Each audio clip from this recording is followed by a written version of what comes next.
Definitely a freaking nidus.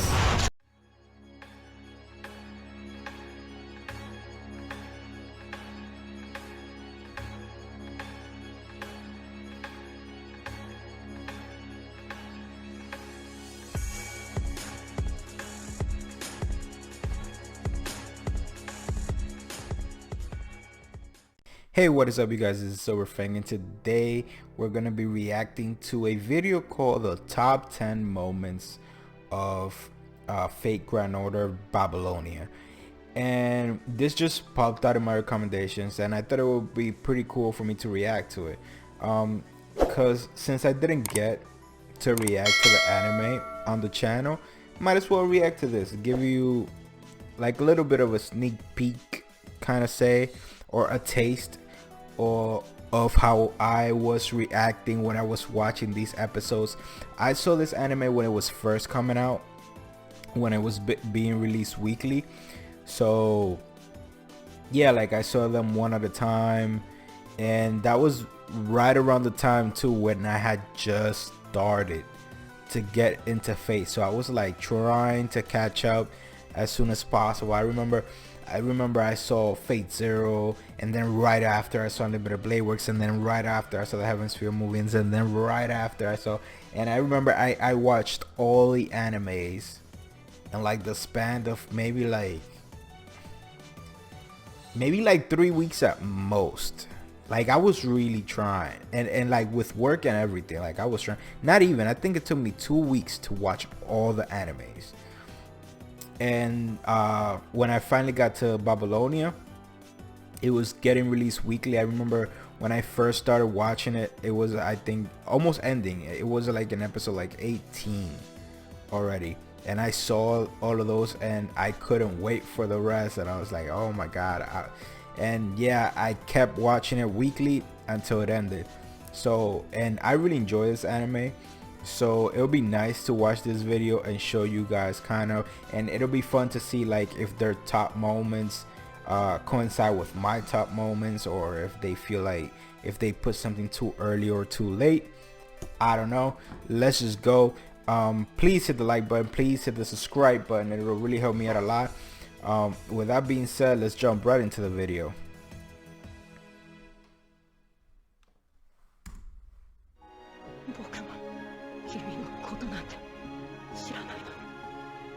What is this?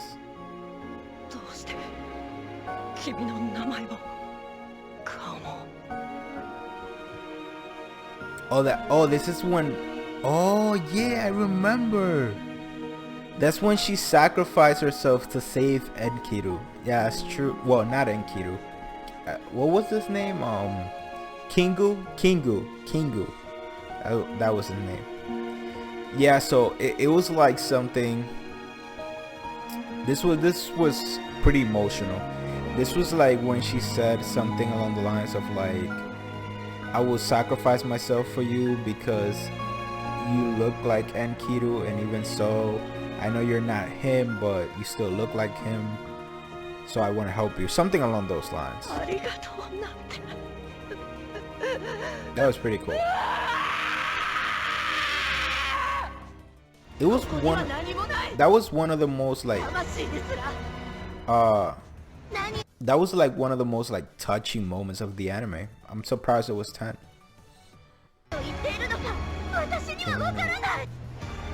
Yo, that fight was good. I actually enjoyed it a lot.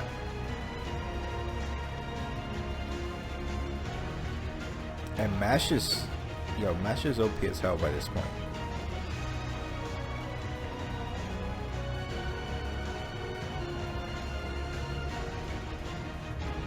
Oh, yeah, I remember. Yo, when I first saw that Noble Phantasm, when was it?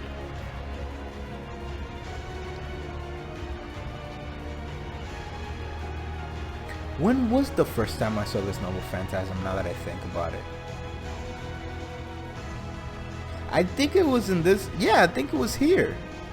Because I think this was like the first taste of Fate Grand Order that I've ever got.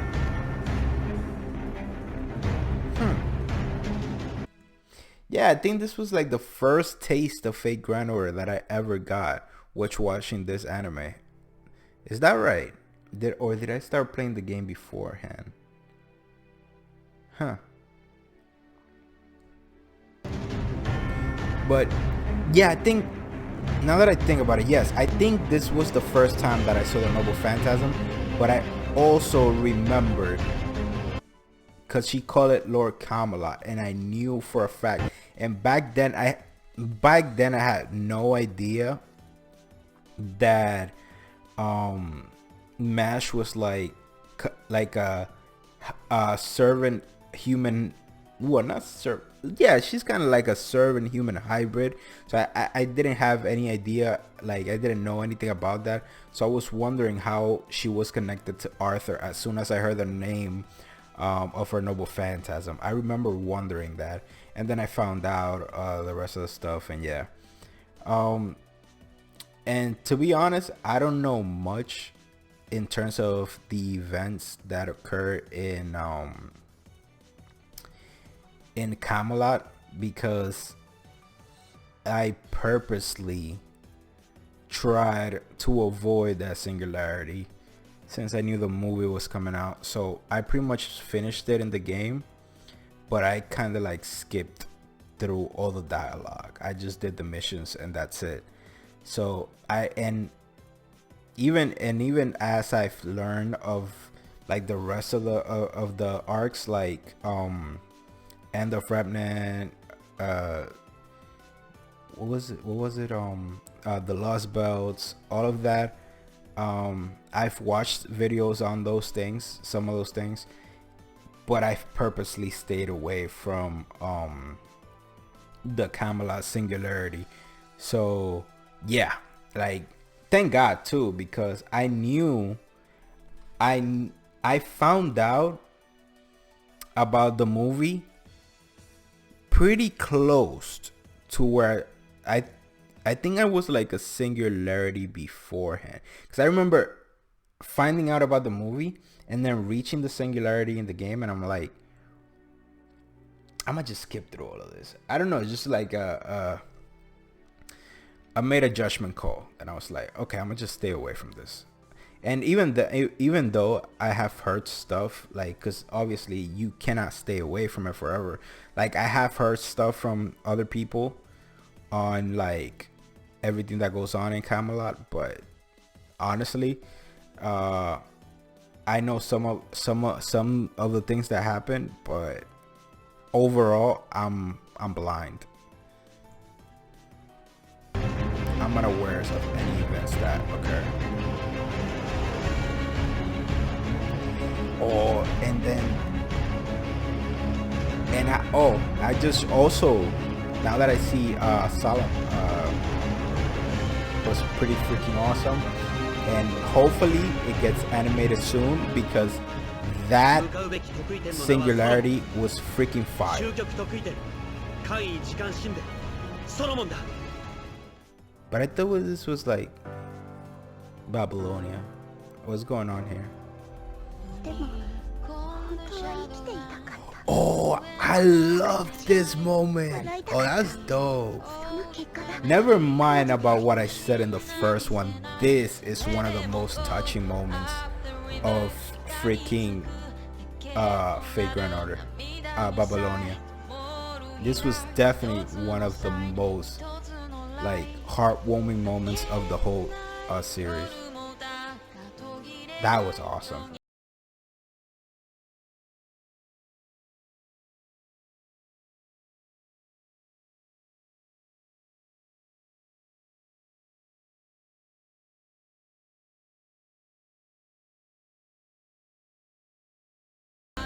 That was awesome. I remember top 5 at least.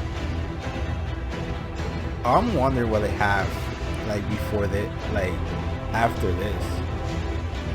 They probably have like, well, this was freaking awesome freaking fight. And I love how Gilgamesh is always calm here.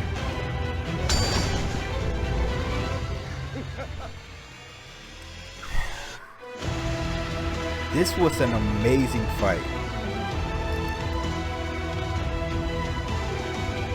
So yeah, like in that fight, Gilgamesh was actually a lot weaker than when he fought Enkidu, because at this point he had already given all his weapons to his people, so all he had left was like staffs and mystic codes and whatnot. While when he fought Enkidu, the actual Enkidu, he actually had everything in his vault, probably including Ea.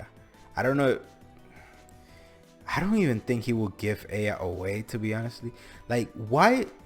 That's a question that I always had. Like, why doesn't Gilgamesh use Ea in this? Like, when he was actually alive, what happened? Like, I was wonder, because when I was watching this anime, I was like thinking back through. I remember asking myself the question of like, wouldn't Ea be able to kill Tiamat, and why doesn't Gil use Ea?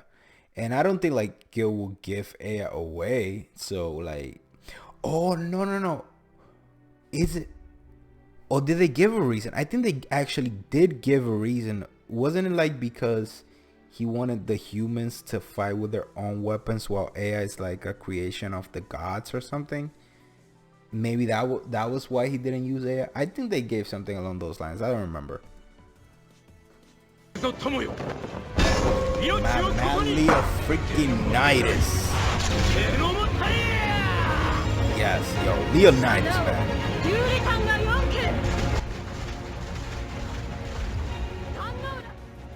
Leonidas is the man. And Yuji Waka, bro. Yuji Wakamaru is freaking awesome. She is amazing. But like this moment, like when Leonidas summoned his Spartans, and then was just like, and then his final attack where he pierced right through Gorgon. Oh, that was awesome.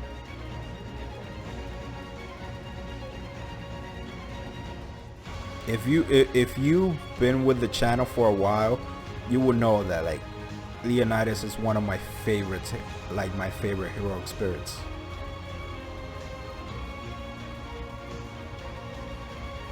And he was freaking awesome in this fight.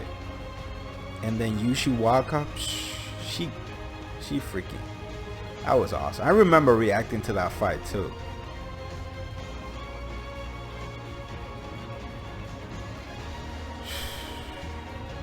That episode, bro, that episode was fire. I remember watching that episode like on the edge of my freaking seat.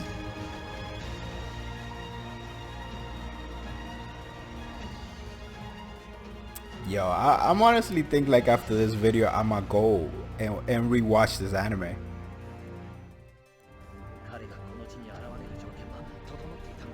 Absolutely, man. This like when oh, I know what's gonna be here too. Probably Ishtar's Noble Phantasm, and then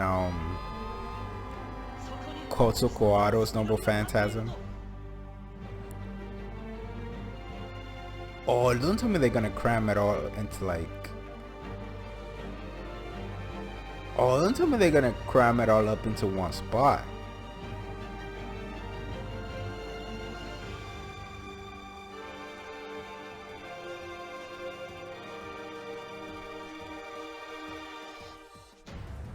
Nah, but freaking King Hazan was the man in this arc. Like, just coming in and like freaking introducing the concept of death onto Tiamat, bro. That was freaking epic. This dude, like, he basically did like half of the job by himself.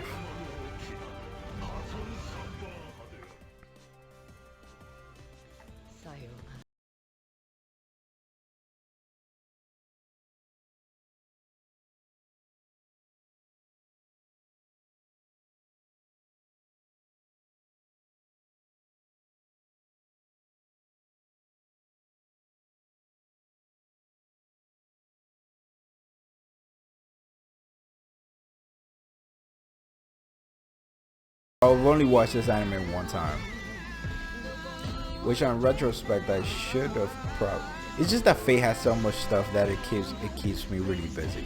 But I probably should have watched this more than once. And I think like after this video, I'm gonna go watch it again because it was pretty cool. Really? And doesn't his Inuma Elish become stronger? I don't know if it's the same way as the actual Enkiru's, but doesn't it become stronger every time when he's faced somebody that's threatening the world? And her freaking Noble Phantasm, bro. This was one of the most hype moments of the whole anime. I honestly thought this was gonna be number 1. But I already know what number 1 is gonna be. Which is gonna be the, probably most likely it's gonna be the Inuma Elish.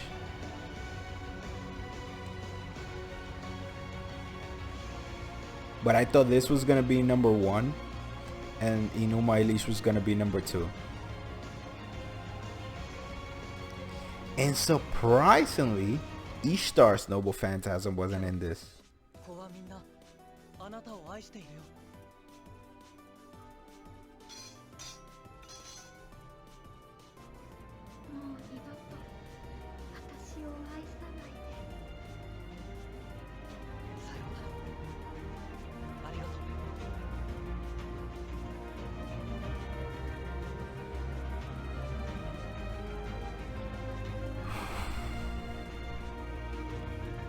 Yo, when Gilgamesh arrived as an archer, that was so awesome. Wasn't it basically like he summoned himself before he sacrificed himself or something like that?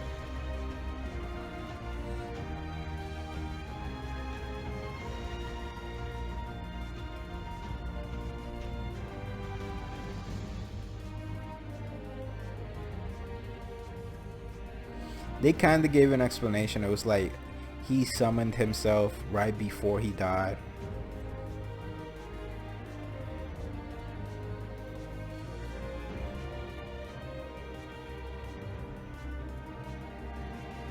I would need to rewatch it to understand it better. But it was like right before that moment, like he summoned himself, which is kind of like, I thought you couldn't summon yourself before, like while you're still alive, but whatever.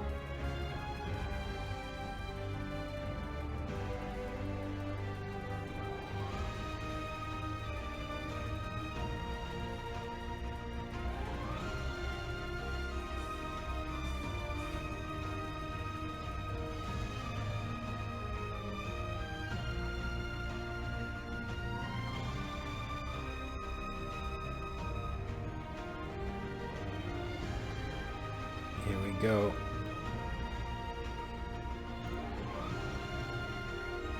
Yeah. Inuma.